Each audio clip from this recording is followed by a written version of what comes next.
જય હિન્દ વિદ્યાર્થીઓ, ગુરુકુલમાં તમારું સ્વાગત છે। આજે લેક્ચર નંબર 10 પ્રવેગ વિશેના આલેખ આપણે જોવાના છે। આના આગળના લેક્ચર નંબર 8 માં લેક્ચર નંબર 9 માં આપણે વેગ વિરુદ્ધ સમયના આલેખ બરાબર અને અંતર વિરુદ્ધ સમયના, સ્થાનાંતર વિરુદ્ધ સમયના વગેરે આલેખ જોઈને આયા। હવે આગળનું સ્ટેપ આ લેક્ચરમાં આપણે પ્રવેગના આલેખ જોવાના છીએ, જેમાં મુખ્યત્વે 3 પ્રકારના આલેખ હશે। આલેખ નંબર 1 આપણે જે જોવાના છે એ છે નિયમિત પ્રવેગ ના આલેખ, નિયમિત પ્રવેગ માટેના આલેખ। આલેખ નંબર 2 જે છે એ અનિયમિત પ્રવેગ માટેના આલેખ છે, અનિયમિત પ્રવેગ માટેના આલેખ। અને ત્રીજો જે આલેખ છે એ પણ પ્રવેગ વિશેનો છે, જે છે અનિયમિત પ્રતિપ્રવેગ, અનિયમિત પ્રતિપ્રવેગ વિશેના આલેખ। અને ત્રીજા નંબરનો જે છે એ છે અનિયમિત પ્રવેગ।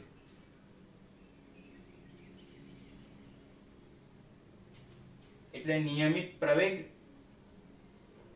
નિયમિત પ્રતિપ્રવેગ અને અનિયમિત પ્રવેગ માટેનો આલેખ।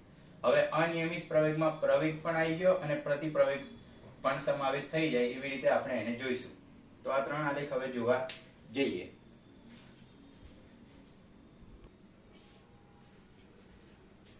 નિયમિત પ્રવેગનો આલેખ પહેલા જોઈએ તો પ્રવેગી ગતિનો આલેખ, ગતિ માટેનો આલેખ।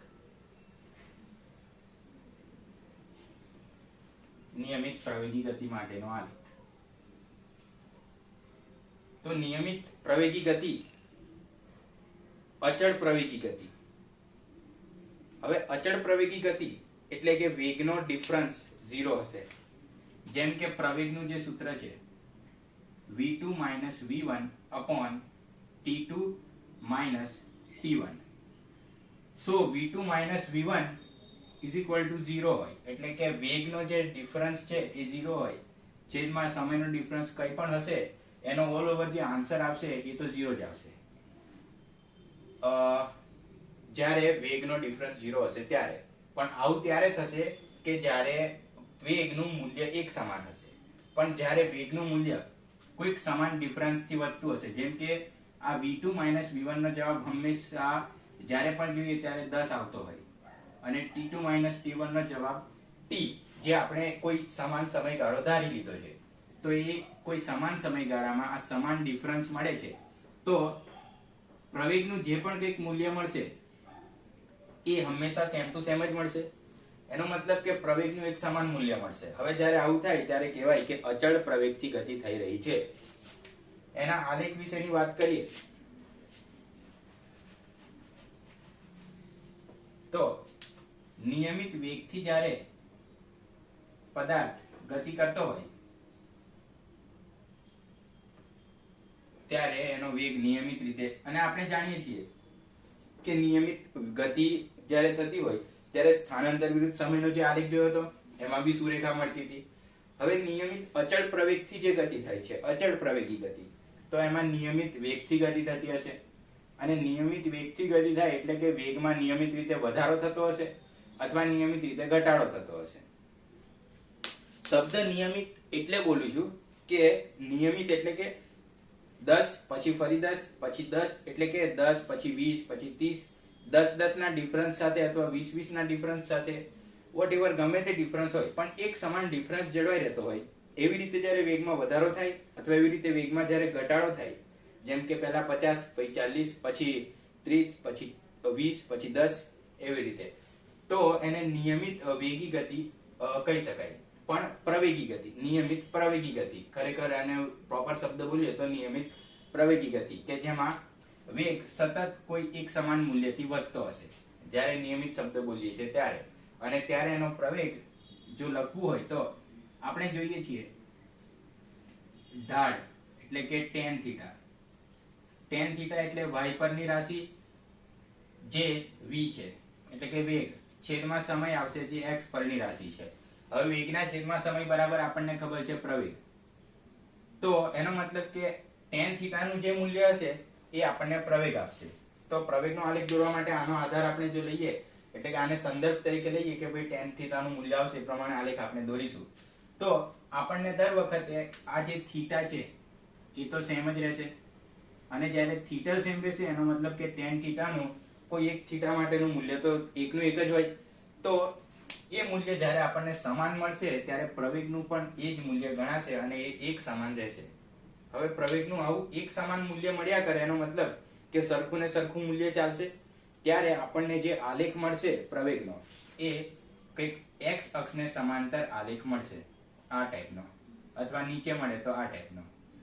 બરાબર, તો આ કંઈક આવો આલેખ આપણને મળશે જે આપણે હમણાં જોઈએ છીએ. તો અહીં વેગ વિરુદ્ધ સમયનો જે આલેખ હતો એ આવો હતો. હવે એના કરસ્પોન્ડિંગ જો પ્રવેગ વિરુદ્ધ સમયનો આલેખ દોરવું હોય તો એ આલેખ આપણને આ ટાઈપનો મળે. પ્રવેગી ગતિ માટે, નિયમિત પ્રવેગી ગતિ માટે અથવા અચળ પ્રવેગી ગતિ માટે જો જોઈએ તો આપણને આ ટાઈપનો વેગ વિરુદ્ધ સમયનો આલેખ મળે, સુરેખા. કેમ કે એના માટે દરેક જગ્યાએ tan થીટાનું મૂલ્ય સમાન છે અને tan થીટા એટલે કે ઢાળ. તો વેગ વિરુદ્ધ સમયના આલેખનું ઢાળ આપણને પ્રવેગનું મૂલ્ય આપે એટલે પ્રવેગ વિરુદ્ધ સમયનો આલેખ x અક્ષને સમાંતર મળે. x અક્ષને સમાંતર આલેખ મળે પ્રવેગી ગતિ માટે, અને નિયમિત રીતે વેગ જ્યારે વધતો હોય ત્યારે. હવે પ્રતિપ્રવેગી ગતિ માટેનો જો આલેખ જોવું હોય તો ઉપર જે આપણે હમણાં સમજ્યા ઢાળ વિશે અને વેગ વિરુદ્ધ સમયના ઢાળથી આપણને જે પ્રવેગનું મૂલ્ય મળે એ વિશે. પ્રતિપ્રવેગી ગતિનો જ્યારે કિસ્સો લઈએ સેમ જ રહેશે, એ બધું આપણે આગળ બી જોઈને આયા છે આગળના લેક્ચરોમાં. હવે આ બાબત અહીંયા જો પ્રતિપ્રવેગી વાળી લગાવીએ તો આપણે જાણીએ છીએ કે પ્રતિપ્રવેગી ગતિમાં શરૂઆતમાં વેગ વધારે હશે અને પછી જો નિયમિત પ્રતિપ્રવેગી હશે, નિયમિત પ્રતિપ્રવેગી, તો નિયમિત રીતે વેગમાં કંઈ ને કંઈ ઘટાડો થશે. જેમ કે 10 નો ઘટાડો થતો હોય તો શરૂઆતમાં વેગ 100 મીટર પ્રતિ સેકન્ડ હોય, તો જો 5 સેકન્ડનો સમાન સમયગાળો લઈએ તો 5 સેકન્ડ પછી 90, બીજી 5 સેકન્ડ પછી 80, ત્રીજી 5 સેકન્ડ પછી 70, તો આ ટાઈપનો આપણને ઘટાડો થતો જોવા મળશે. તો જેમ કે અહીંથી લઈને વેગ આ ટાઈપનો જોઈએ તો એક સમાન સમયગાળા, એ કોઈ પણ સમાન સમયગાળો હશે જે આપણે ડીપમાં હમણાં જવાની જરૂર નહીં, બેઝિક સમજવાનું છે. તો એક સમાન સમયગાળામાં વેગનું સમાન મૂલ્ય નીચે પડે છે, એટલે કે ડિફરન્સ થી નીચે આવે છે, વેગનું મૂલ્ય ઓછું થાય છે, ઘટે છે. બરાબર, તો એક સમાન મૂલ્યથી વેગનું એક સમાન ડિફરન્સથી વેગનું મૂલ્ય ઘટ્યા કરે છે. તો હવે એને અનુરૂપ આપણે પ્રવેગ વિરુદ્ધ સમયનો જો આલેખ દોરવું હોય તો જેમ વધતા વેગ માટેનો આલેખની સુરેખા ઉપરની તરફ મળી હતી, હવે પ્રતિપ્રવેગી ગતિ છે એનો મતલબ કે વેગ અને પ્રવેગ ની જે ચિહ્ન છે, વેગ અને પ્રવેગનું જે ચિહ્ન છે એ ચિહ્ન બંને માટે અલગ અલગ હશે. તો અહીં વેગનું મૂલ્ય આપણને x અક્ષની ઉપર, આપણે જેટલા પણ આ બધા મૂલ્યો હશે એ x અક્ષની ઉપર છે, તેથી એ મૂલ્યો ધન હશે. હવે પ્રવેગ વિરુદ્ધ સમયના આલેખમાં જો પ્રવેગનું મૂલ્ય આપણે ઋણ લેવું હોય તો એને x અક્ષની નીચે દર્શાવવું પડે, અને આ પ્રવેગ આપણી પાસે અચળ પ્રવેગ છે એટલે x અક્ષને સુરેખા, પરંતુ x અક્ષની નીચેની તરફ આવી સુરેખા આપણને, સુરેખા એટલે આવી એક લાઈન જે x અક્ષને સમાંતર હોય તે આપણને આ પ્રકારનો આલેખ મળે કે જે પ્રતિપ્રવેગી ગતિ દર્શાવે છે. ઓકે, તો જ્યારે વેગ નિયમિત રીતે ઘટતો હશે ત્યારે પ્રવેગ વિરુદ્ધ સમયનો આલેખ નીચેની તરફ પ્રવેગ આ ટાઈપનો મળે.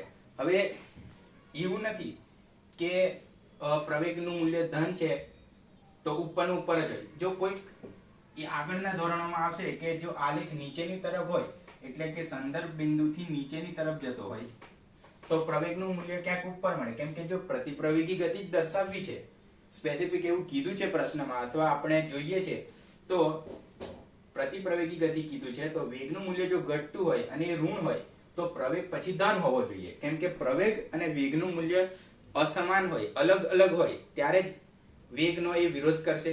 કેમ કે જો પ્રવેગની દિશા આ બાજુ હોય અને વેગની દિશા આ બાજુ હોય તો જ બંને એકબીજાને ઘસારો એકબીજામાં ઉત્પન્ન કરશે, એટલે કે પ્રવેગ એ વેગની દિશાની વિરુદ્ધમાં હોવાથી વેગને એ અવરોધશે, એટલે કે વેગનું મૂલ્ય એ ઓછું કરવાનો પ્રયત્ન કરશે. બરાબર, તો જ્યારે વેગનું મૂલ્ય ધન લઈએ તો ધ્યાન રાખવાનું કે પ્રવેગનું મૂલ્ય ઋણ આવશે અને જ્યારે વેગનું મૂલ્ય ધન લઈએ ત્યારે પ્રવેગનું મૂલ્ય ઋણ, અને જ્યારે વેગનું મૂલ્ય ઋણ લઈએ ત્યારે પ્રવેગનું મૂલ્ય ધન આવશે. એ ધ્યાન રાખવાનું છે. પણ એ ઋણ વાળું કદાચ હમણાં તમને ના પણ આવે અને કદાચ આવી પણ જાય, એટલે ધ્યાનમાં એક વાત આ રાખવાની. તો આ થઈ ગયો નિયમિત પ્રતિપ્રવેગી ગતિ માટેનો આલેખ, વેગ વિરુદ્ધ સમય અને આ પ્રવેગ વિરુદ્ધ સમય. આની પહેલા જે જોયો એને તમારે ધ્યાનમાં રાખવાનો છે આ આલેખ, કેમ કે વેગ ધન મૂલ્યથી ઘટે છે અને પ્રવેગનું એક સમાન મૂલ્ય x અક્ષને સમાંતર રહે છે. હવે આગળ જોઈએ અનિયમિત પ્રવેગી ગતિનો આલેખ. હવે અનિયમિત ગતિનો આલેખ જોઈએ.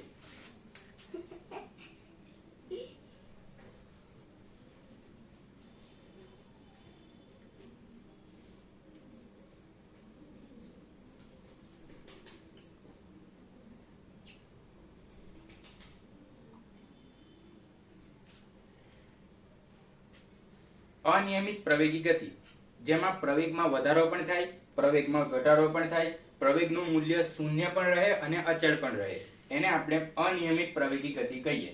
હવે એને વેગ વિરુદ્ધ સમયનો આલેખ અને એને કરસ્પોન્ડિંગ પછી પ્રવેગ વિરુદ્ધ સમયનો આલેખ દોરીને આપણે સમજીએ. તો ધારો કે શરૂઆતમાં કોઈ વસ્તુનો વેગ વધે છે, સુરેખાની જેમ સુરેખા હતી એ ટાઈપથી વેગ એનો વધે છે. થોડા સમય પછી વેગ ઘટે છે, ત્યારબાદ ફરી વધે છે, ત્યારબાદ ઘટે છે અને પછી અચળ થઈ જાય છે. તો આ ટાઈપનો વેગમાં ફેરફાર જોવા મળે ત્યારે આપણને ખબર તો પડી જશે કે જ્યારે વેગ વધે છે ત્યારે પ્રવેગી ગતિ, અહીંથી ફરી વેગ ઘટે છે તો પ્રતિપ્રવેગી ગતિ, આગળ ફરી વધે છે તો પ્રવેગી ગતિ, ઘટે છે તો પ્રતિપ્રવેગી ગતિ, અને વેગ અચળ થાય છે, વેગનું એક સમાન મૂલ્ય જળવાઈ રહે એટલે વેગ અચળ થઈ જાય છે ત્યારે પ્રવેગનું મૂલ્ય શૂન્ય હશે. આવું આપણને ખબર પડી ગઈ છે. તો હવે એને અનુરૂપ આપણે પ્રવેગ વિરુદ્ધ સમયનો આલેખ દોરવું હોય તો કંઈક આ ટાઈપથી દોરાય. તો શરૂઆતમાં વેગમાં વધારો થાય છે, તે દરમિયાન ધારો કે પ્રવેગનું કોઈ અચળ મૂલ્ય, કારણ કે અહીં tan થીટાનું મૂલ્ય જો જોઈશું તો એક સમાન રહેશે, એટલે કે ઢાળનું મૂલ્ય સમાન રહેશે. એનો મતલબ કે વેગ વિરુદ્ધ સમયના આલેખનો ઢાળ પ્રવેગ આપે, ઢાળનું મૂલ્ય સમાન એટલે આ પ્રવેગનું મૂલ્ય કંઈક અચળ હશે. આગળ જતા આ O થી A, B, C, D, E, તો O થી A સુધી વેગ અચળ છે, A થી B સુધી પ્રવેગ અચળ છે, પછી A થી B સુધી વેગમાં ઘટાડો થાય છે નિયમિત રીતે. એનો મતલબ કે પ્રતિપ્રવેગી ગતિ થતી હશે. હવે વેગનું મૂલ્ય ઘટે તો છે પરંતુ એનું મૂલ્ય ધન છે, દિશામાં જોવા જઈએ તો ધન મૂલ્ય છે. તો એના માટેનું પ્રવેગનું જે મૂલ્ય છે, કારણ કે એ પ્રતિપ્રવેગ છે એનો વિરોધ કરશે એટલા માટે પ્રવેગનું મૂલ્ય ઋણ હોવું જોઈએ, કારણ કે વેગમાં ઘટાડો થાય છે એ બી ધન મૂલ્ય સાથે, તો પ્રવેગનું મૂલ્ય ઋણ હશે. તો સડનલી પ્રવેગમાં જે ફેરફાર થશે એ ધન મૂલ્યથી ઋણ તરફ જશે. ઉપર x અક્ષની ઉપરનું મૂલ્ય પ્રવેગનું ધન કહેવાય, નીચેનું મૂલ્ય ઋણ કહેવાય. અહીં પણ વેગનું ઉપરનું મૂલ્ય ધન, જો નીચે હોત તો એ ઋણ. એ ટાઈપનું આલેખમાં જોવા મળે. હવે નીચે લગભગ A થી B સુધી પ્રવેગનું મૂલ્ય ઋણ મૂલ્ય અચળ રહે છે. B થી C સુધી ફરી વેગમાં વધારો થાય છે ધન મૂલ્યમાં. તો હવે ફરીથી અહીં પ્રવેગી ગતિ ધન મૂલ્ય સાથેની પ્રવેગી ગતિ થતી હશે. ઓકે, અને આ લાઈન ઉપર જવાનું કારણ છે કે આ જે વેગનું મૂલ્ય છે, વેગનું જે મૂલ્ય છે એમાં થોડો વધારો થયો છે. હવે ફરીથી C થી D, આ O થી A સુધીની વસ્તુ, A થી B, B થી C, B થી C, ઓકે, B થી C સુધી વધે છે આ પ્રવેગ. C થી D દરમિયાન ફરીથી વેગમાં ઘટાડો થાય છે, નિયમિત રીતે ઘટાડો થાય છે એટલે પ્રવેગનું મૂલ્ય તો અચળ જ હશે, પણ ઋણ મૂલ્ય પ્રવેગનું લેવાનું છે, કારણ કે વેગનું મૂલ્ય ધન છે અને ઘટે છે એટલા માટે.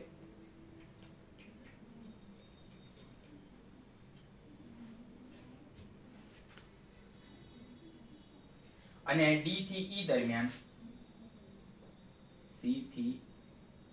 સી થી ડી દરમિયાન જે ઘટાડો થયો છે એ ઋણ મૂલ્ય સી થી ડી, અને ડી થી ઈ સુધી વેગનું મૂલ્ય અચળ છે, એનો મતલબ કે પ્રવેગ શૂન્ય હશે, એટલે આ લાઈન પર જ મળશે ડી થી ઈ સુધી.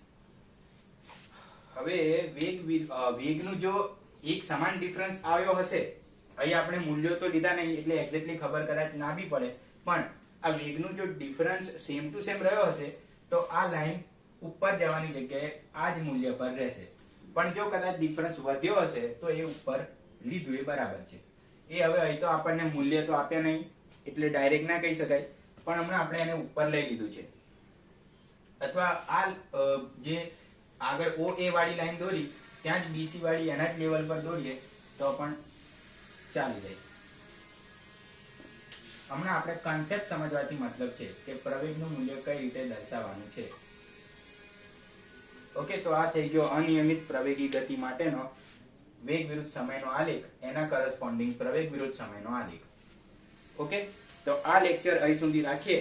આની આગળનો જે લેક્ચર છે એમાં આલેખોનું રિવિઝન, અત્યાર સુધી જે પણ આલેખો જોયા એ આલેખોનું રિવિઝન વાળો એક લેક્ચર આખો હશે, જેમાં ચારેક પ્રકારના આલેખો, સ્થાનાંતર વિરુદ્ધ સમય અને વેગ વિરુદ્ધ સમય, એ બધું એ આલેખમાં આપણે જોઈશું.